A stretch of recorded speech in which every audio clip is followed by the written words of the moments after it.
एक एक सांसद के कितने कितने खोखे। वैसे आजकल भारत के राजनीतिक बाजार में एक सांसद का क्या रेट चल रहा है? इंस्टॉलमेंट में पेमेंट हो रही है, मतलब किश्तों में पेमेंट हो रही है कि एक ही साथ पेमेंट हो रही है? बड़ी अजीब बात है ना, सुनने में खराब लग रहा है, लेकिन इस देश के राजनीतिक हालात की एक्चुअली में यही हकीकत बन गई है, ये लोग कह रहे हैं। दोस्तों अभी जुम्मा कुछ घंटे हुए हैं कि टीएमसी के सांसद टूटकर एक ऐसी पार्टी में अपना विलय कर गए जिनका कोई अता पता नहीं था। ये खबर खत्म होती ठंडी पड़ती उससे पहले ही महाराष्ट्र के जीते हुए सांसद उद्धव ठाकरे की पार्टी के सांसद एक प्लेन में बैठकर दिल्ली के लिए रवाना हो गए हैं। हालत ये हो गई दोस्तों कि ओम बिरला के पास वो पहुंचते उससे पहले ही उद्धव ठाकरे के दूसरे सांसद पहुंच गए कि ये जो सांसद आने वाले हैं इनको मान्यता मत दीजिएगा, कोई फैसला मत दीजिएगा। दोस्तों आखिर सांसदों के रेट किसने बता दी और कैसे बताया गया कि एक एक सांसद के कितने कितने खोखे चल रहे हैं और पेमेंट कैसे होती है? एक्चुअली में दोस्तों उद्धव ठाकरे की पार्टी के 9 में से 7 सांसद या 5 सांसद टूटेंगे, ये खबर पिछले कई दिनों से चल रही थी। इनफैक्ट अभी 2 दिन पहले उद्धव ठाकरे ने बैठक बुलाई थी अपने सभी सांसदों की। उनमें से करीब 5 सांसद वीडियो कॉन्फ्रेंसिंग से जुड़े हुए थे। ये उद्धव ठाकरे की पार्टी का कहना था, बाद में पता चला कि वीडियो कॉन्फ्रेंसिंग से भी शायद सांसद नहीं आए थे।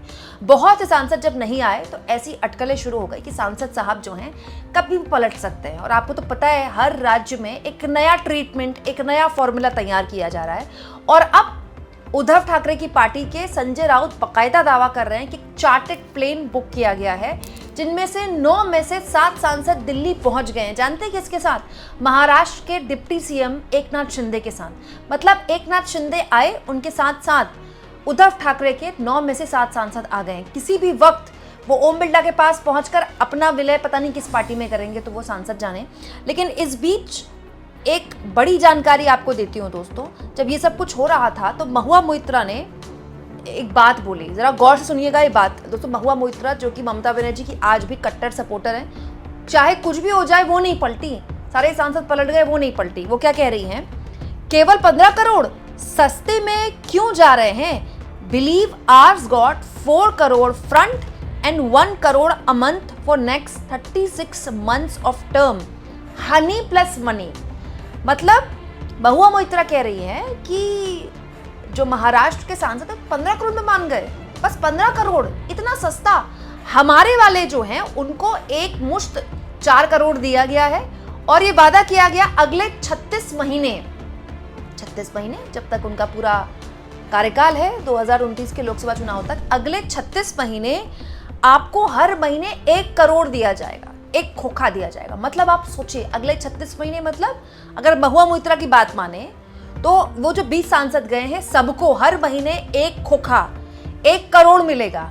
ये अलग है 36 महीने तक, मतलब 36 करोड़ हो गए एक सांसद को, 20 का हिसाब लगा लीजिए, और 4 सीधा मिला है पहली बार में। तो महुआ मोइत्रा कह रही कि हमारे वाले तो बहुत बढ़िया दाम में गए और महाराष्ट्र वाले इतने सस्ते में चले गए, 15 करोड़ में चले गए।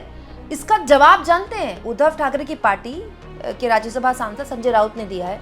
संजय राउत कह रहे हैं अपना सपना मनी मनी, ना महुआ जी, मिनिमम सपोर्ट प्राइस जो हुआ है वो 50 खोखा 50 करोड़ वो फिक्स हुआ है। संजय राउत कह रहे हैं कि एक सांसद का 50 करोड़ फिक्स हुआ है।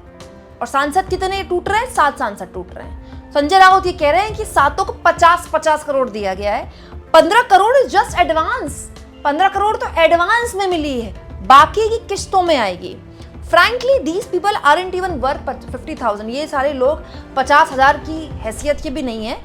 ये तो टीएमसी और शिवसेना के ब्रांड तले जीते और इसके बाद इन्होंने अपनी बोली लगा दी। दोस्तों ये सारे सांसद इनके लोकसभा क्षेत्रों में जाकर आप देखिएगा इनके नाले, इनकी सड़कों का क्या हाल होगा।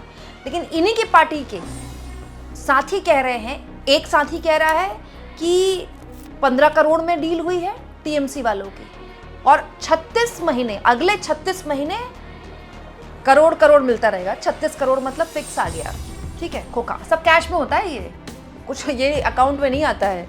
तो महुआ मोइत्रा के दावे के बता रही हूँ, मुझे नहीं पता।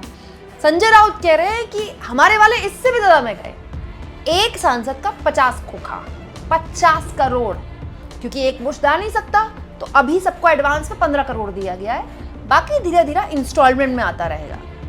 अब आप सोचिए जरा 1%, जिस देश में 80 करोड़ लोग मुफ्त राशन पे जीवित हैं, अगर सरकार मुफ्त राशन न दे तो वो भूखे मर जाएं। उस देश में सांसदों का रेट देख लीजिए आप, कितने शर्म की बात है। और उससे भी ज़्यादा शर्म की बात जानते हैं क्या है? फालतू की बातें बताई जाती है। उद्धव ठाकरे मुलाकात करने नहीं आते, मिलते नहीं, उद्धव ठाकरे से बातचीत नहीं हो पाती, संजय राउत अपनी चलाते हैं, अपने इलाके के लिए फंड नहीं मिल रहा है, यही सब बातें चलती रहेंगी। अब सबके पास अपना बहाना है। टीएमसी वालों के पास अपना बहाना था कि अभिषेक बनर्जी अपनी चलाते थे, हमें तो ममता बनर्जी से कोई बैर नहीं है। ये उद्धव ठाकरे वालों का बहाना आप सुनिएगा, उद्धव ठाकरे मिलते नहीं थे, वो गायब रहते थे और संजय राउत अपनी चलाते थे। बहाने सबके अपने पास हैं।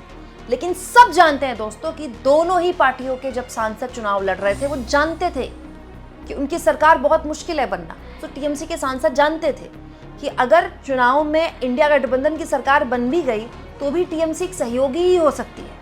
ठीक उद्धव ठाकरे की पार्टी के लोग जानते थे कि अगर इंडिया गठबंधन की सरकार बन भी गई तो एक सहयोगी ही होंगे, हो सकता है कि विपक्ष में बैठना पड़े। मतलब कोई भी आदमी जब चुनाव लड़ता है तो ये सब दिमाग में बिठा के बैठता है ना कि हम जीत गए फिर भी हो सकता है कि हम विपक्ष की सरकार बन जाए। मतलब ये बोला जा रहा है कि सारी बातें सोची नहीं गई। अब आपको विपक्ष में बैठे हुए 1.5 साल हुआ है और आप इतने कमजोर पड़ गए। आप सोचिए क्या अजीबोगरीब मामला चल रहा है इस देश में।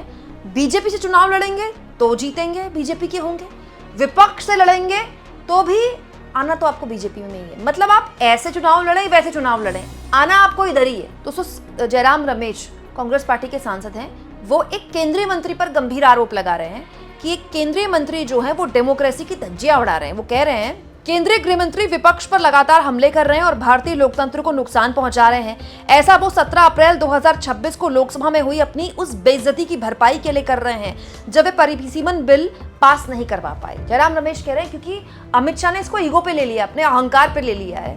पिछला अभी जो इमरजेंसी में लोकसभा सत्र बुलाया गया था, महिला आरक्षण बिल संशोधन के नाम पर डिलिमिटेशन बिल सरकार लेकर आई थी, तो जयराम रमेश कह रहे हैं कि अमित शाह बेइज्जत हुए थे, पूरे विपक्ष ने एकजुटता से बिल गिरा दिया, तो इसका बदला वो ऐसे ले रहे हैं कि विपक्ष की पार्टियों के सांसदों के रेट लगाए जा रहे हैं। आगे वो कह रहे हैं वे उन लोगों को लुभा रहे हैं जो सिर्फ 2 साल पहले बीजेपी विरोधी एजेंडे पर चुने गए थे ताकि वे अब बीजेपी में शामिल हो जाएं।